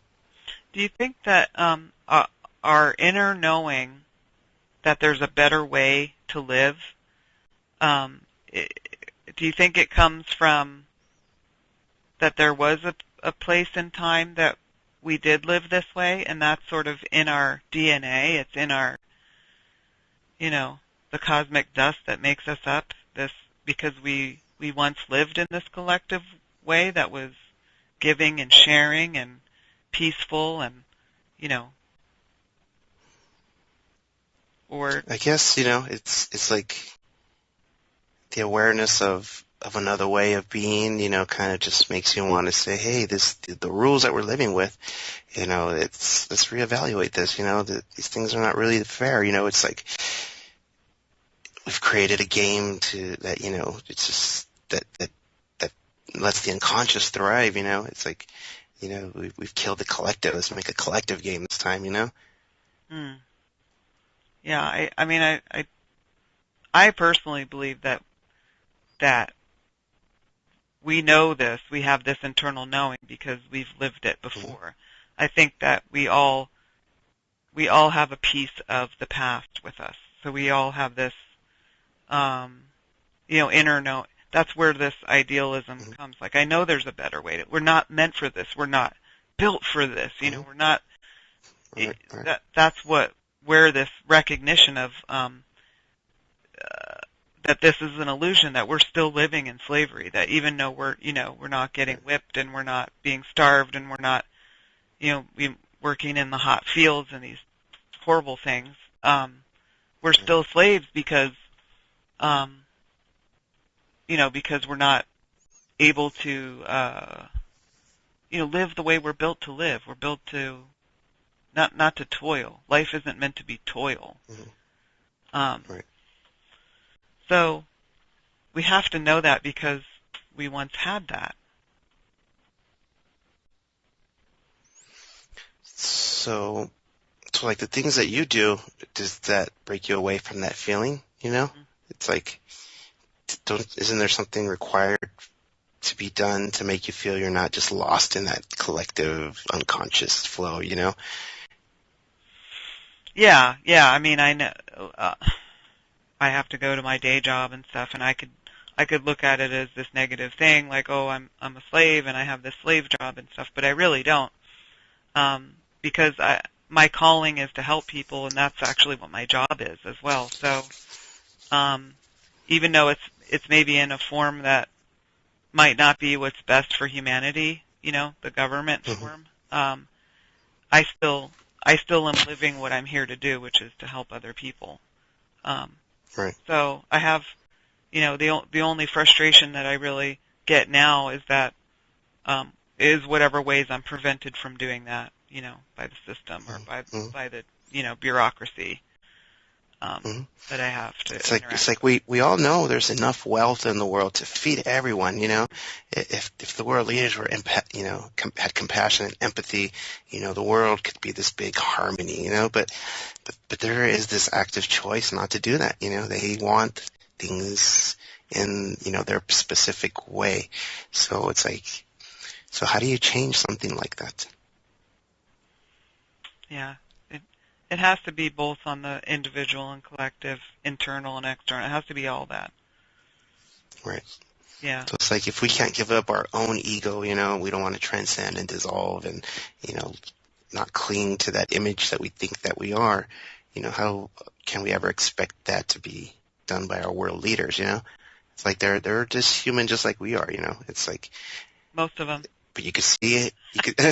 But you can see how we can easily get lost in our own roles, and so just by knowing that, you don't necessarily have to have negative energy towards these, darker, influenced people. That's why, like, somebody who gets nailed on a cross can say, forgive them, they know not what they do, because they really don't. It's like when you're unconscious, you don't have a choice in the matter. Well, tell me more what you mean by dissolving the ego. What you mean by that? I mean, I know what it's supposed to mean, but I just for you, what that means. So like, if I'm using myself as an example, I have a certain job, and in that job I'm limited as to what I can express myself, You have certain limitations, you have to treat people in certain ways, there's rules set and defined. When you're with your family, you generally will also be in that sort of limited box of expression, and maybe some of the traits that you express to somebody else aren't going to cross over. So we're always going through like these kind of like limited expressions of who we are. Maybe with our closer friends, sometimes we're more open and, share things that we wouldn't share with other people. And these are just the ways you can see how we're not being truly who we are, throughout our daily lives. We're actually just creating this role. So by seeing this process, just by seeing it, it's like you don't even have to have a psychedelic. Just by seeing it, that process alone is what can dissolve it, because you kind of just see it for the illusion that it really is. But what is the dissolving itself? I mean, is it destruction or is it transformation? Or is destruction transformation when it comes to your ego? So the destruction is the transformation, because if you think like if you burn something and it turns into ash, and then out of those ashes, rises a phoenix, it's the transformation, does that is a part of that process. When people try to find gold, they take these dirty rocks and they have to melt away all that dross and all that filth, and then what's left is that pure essence gold, But there's this alchemical fire burning away, all the stuff that was clinging to it. Mm. Well, I guess for me, the whole idea of the dissolving of the ego, I always sort of I always go back to how would this serve the elite, or how would this serve the psychopaths in charge, for this to be a major part of how we view our own spiritual journey. Mm-hmm. So I'm still sitting with that question, because I guess I've had the experiences that I've had in my life. I think they were negative ones where my ego was dissolved. So it's really hard to think of it as Right. a good thing, but certainly good has come out of it. Right. But I think of that as my character, is responsible for the good that has come out of it. And if we, right. Because I think about the traditions that those concepts come out of. So Buddhism, for instance, and like every tradition, and I've studied, all religions really for about the last 20 years or so, have a hierarchy associated with it. And we don't tend to look at Eastern traditions as like a hierarchy, but there's a priestly caste, Right. where, Right. say for instance in Tibetan Buddhism, the Dalai Lama sits on top of that as like a living god. So Right. that's one of the questions that I sit with right now, is looking at our spiritual journey in this way. Is that something that we have, or that has been given to us to keep us where we are, which is in a hierarchy, which is existing in hierarchy? Mm-hmm. Does it serve the elite for us to look at the spiritual journey in this way, or is there other ways that we can look at our spiritual journey that would empower us even more? Yes, that's why I don't understand how any psych ops operation with psychedelics would benefit them in any way, because it's like it's like, how do you explain that? It's like,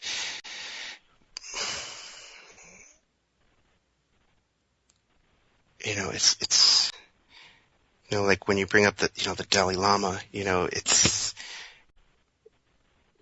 there's a difference between worshiping him and his message versus just, admiring him because he said some stuff that really, sparked your own influence, your own inspiration, Mm-hmm.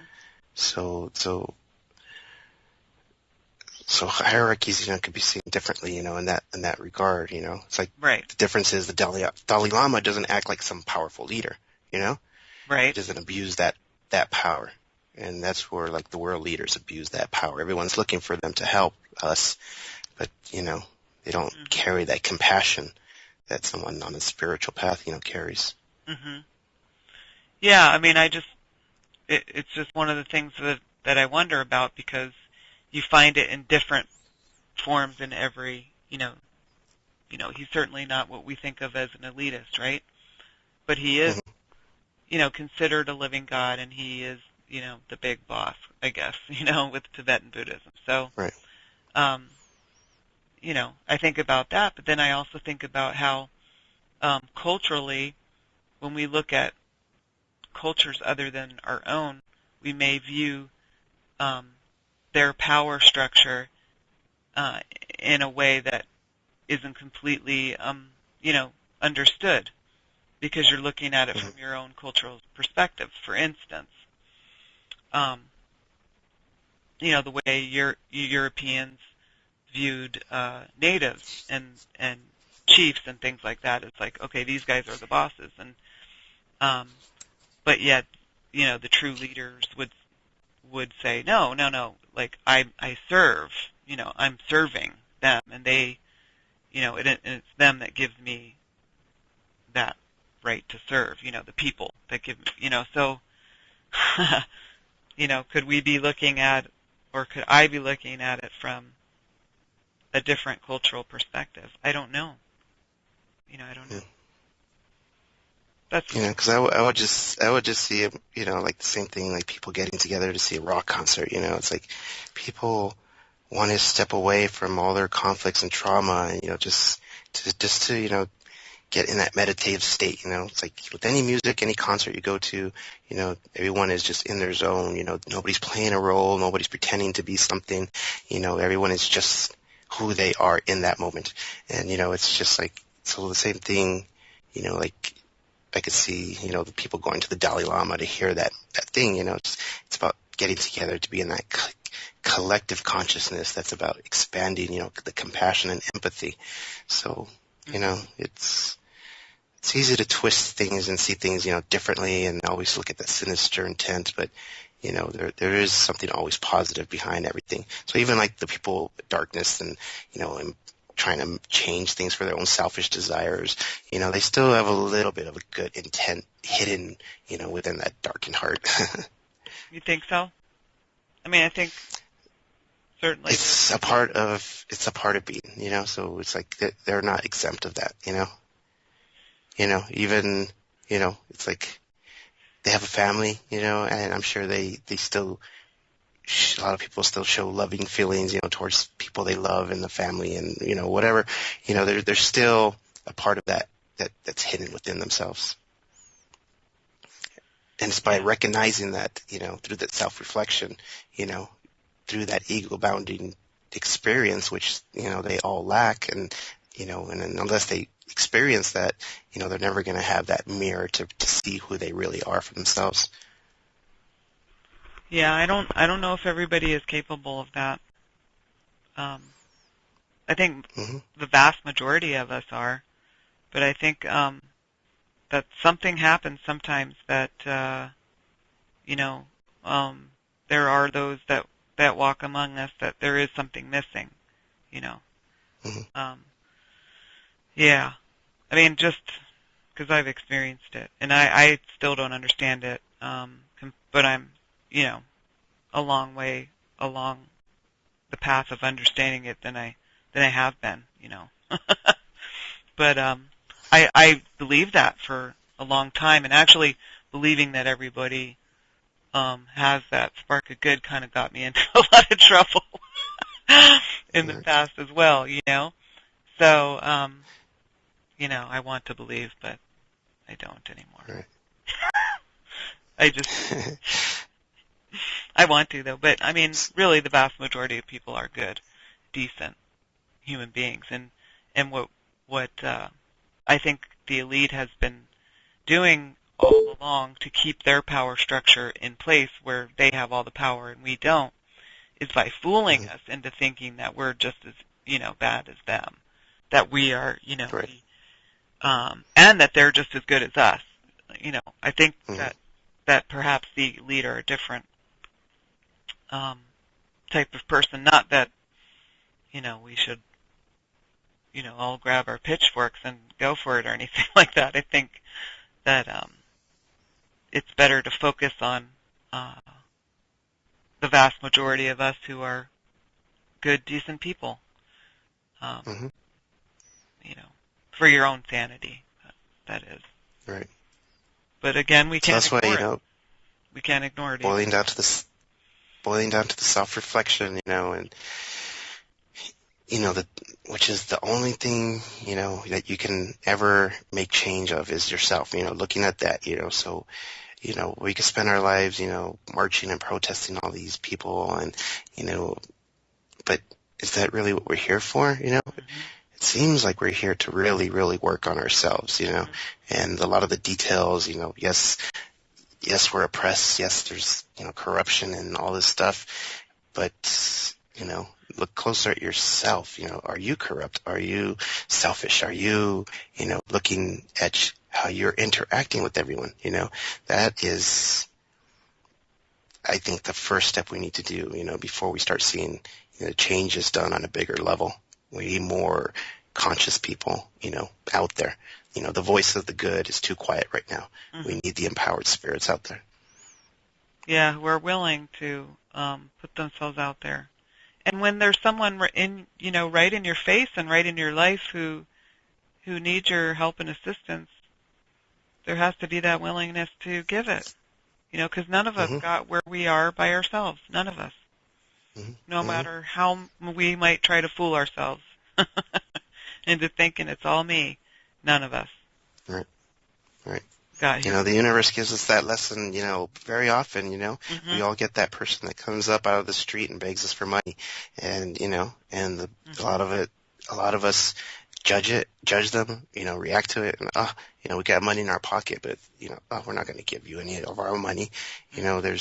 So it's like, you have a choice in that moment, to step beyond the patterns that are unconsciously, running you.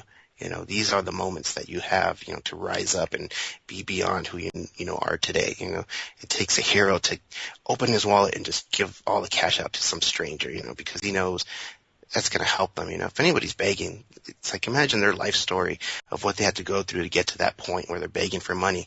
And we always like to sit and judge and say, oh, they're just going to buy drugs and do this and that, and it's like, these are the moments in our life where these tests come up and we can either expand as a collective or decay in our separation. And these choices come upon us every day. Every day in every way. Yep. Well, I really appreciate your willingness to come back and talk to me, and I really enjoy our conversations, and especially your willingness to talk about the things that we are in agreement on or see eye to eye on, and the things that maybe we're not, Right. because the people that are listening they might even have another idea, and the fact that we talked about where we meet and where we don't could spark that in someone else where they are, even if it's someplace different from where we are, each of us are, so I can see the value in taming the ego for that, because it does, I'm not attached to being right, and you're not attached to being right. We're just figuring it out together. So, Right. So I really Together. appreciate it a lot, and I wish you the best with your band and with your beautiful family, and maybe we'll have you back again. All right. Yeah, I appreciate it. And then, if anybody's interested in hearing the music or I write a lot of poetry and poems and things, you can go on my Facebook page under Alistar Valadez, ALISTAR VALADEZ. And, it's always weird trying to, promote these things, but it's just really a medium just to help expand, help expand the collective, and we all have to do our part, because wisdom is not wisdom if it's not shared. Absolutely. And tune in tomorrow for my special interview with Mark Korsky and his book, Engines of Domination, and to let you all know about the release that's coming up of the visual representation of Engines of Domination done by Lifting the Veil. Thanks again, Alistar, and thank you so much, listeners, for joining us today. Thank you for having me on.